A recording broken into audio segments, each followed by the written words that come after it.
Mikey Morada binalaan na wag piliin si Alex Gonzaga. Emotional na binahagi ang pangatlong miscarriage ng asawa. Isang sagot sa'yo nung artista na yun nako, if I were you, wag na si Alex. Naiyak ako nung narinig ko yung heartbeat. First time ko nakarinig ng heartbeat. Masakit doon kasi ang sabi sa amin, wala nang laman. Kita na namin kagad yung embryo, yung baby, pero wala na siyang heartbeat. So nagkatingin na kami, gumalo na lang kami.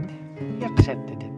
Pero bago ang lahat, kung ikaw ay bago sa aking channel, huwag kalimutan na mag-subscribe at i-click ang notification bell for more trending news.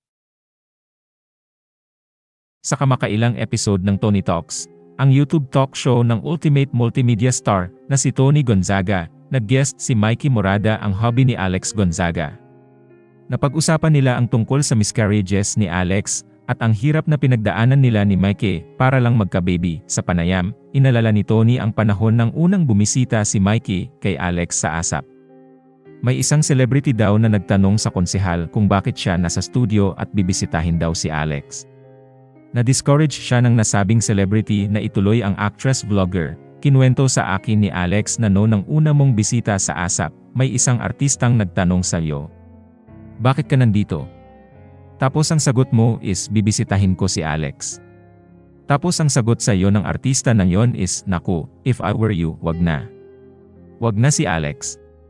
Pero tinuloy mo pa rin, Tony shared.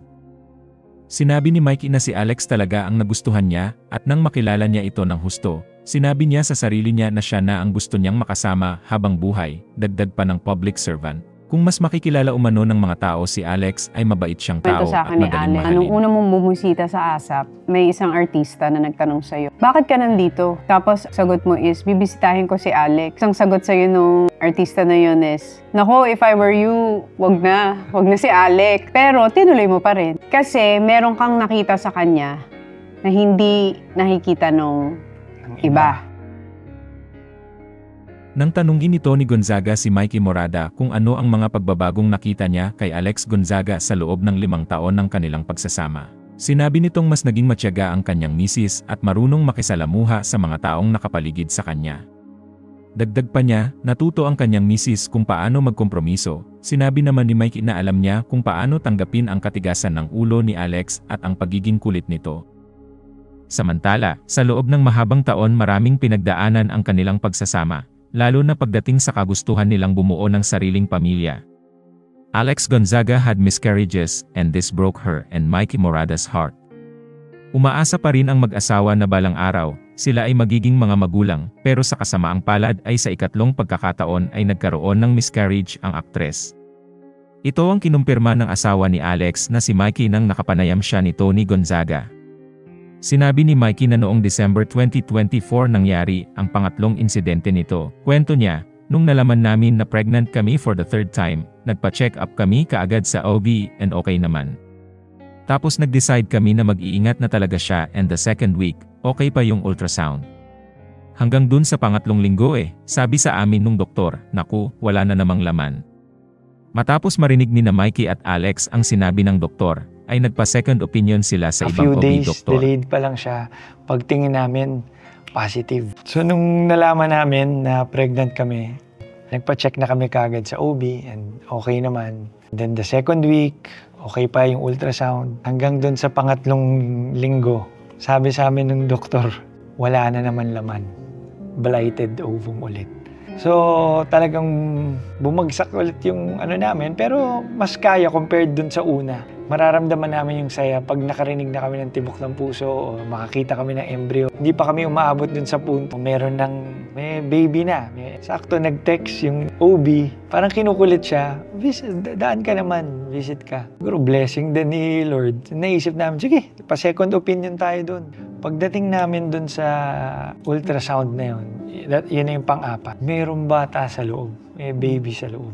Naiyak ako nung narinig ko yung heartbeat. First time ko nakarinig ng heartbeat. Pero ang masakit doon kasi ang sabi sa amin, wala nang laman.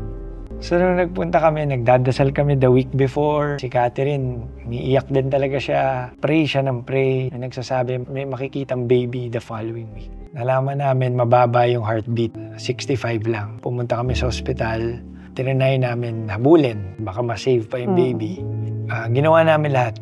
Trinay namin i-save. Yung sinasabi sa akin ni Alex yun, siguro naman di ako papalungkotin ni God kasi the next day, birthday niya. Siyempre, masaya ka, high hope. Baka bibigay sa atin bago magpasko, pag-check natin, okay na. Nagkataon, a few days before, sabi ng doktor, ay, hindi pala ako pwede sa 23, sa 28, baka pwede natin i-move. Pero nag-promise ako sa sarili ko after nun, Lord, hindi muna ako magre-research. Isusurrender ko, titiwala kami sa'yo. And si Catherine, lagi niya sinasabi, we claim it, no, na magiging okay. Pero lagi ko rin sinasabi, sabihin natin, let's surrender it. Huwag na tayong expect or ano. Siyempre, gusto natin na i-claim, no? Gusto natin, naniniwala talaga tayo sa Panginoon. Pero nasa sa Kanya pa rin eh. Kaya sabi ko, ang next prayer natin, dapat let's surrender it. Talagang Lord, bahala na po. So dumating yung December 28, kahawa kami ng kamay. Pagpasok na, kita na namin kagad yung embryo, yung baby, pero wala na siyang heartbeat. So nagkatingin na kami, gumalo na lang kami. We accepted it. Si Catherine yung unang ganyan, strong siya eh. Pero nung umuwi kami nung gabi, doon siya nagbe-breakdown. Kasi siyempre, everyday mong inaalagaan yung sarili mo, napakaalaga pa niya sa katawan. And then,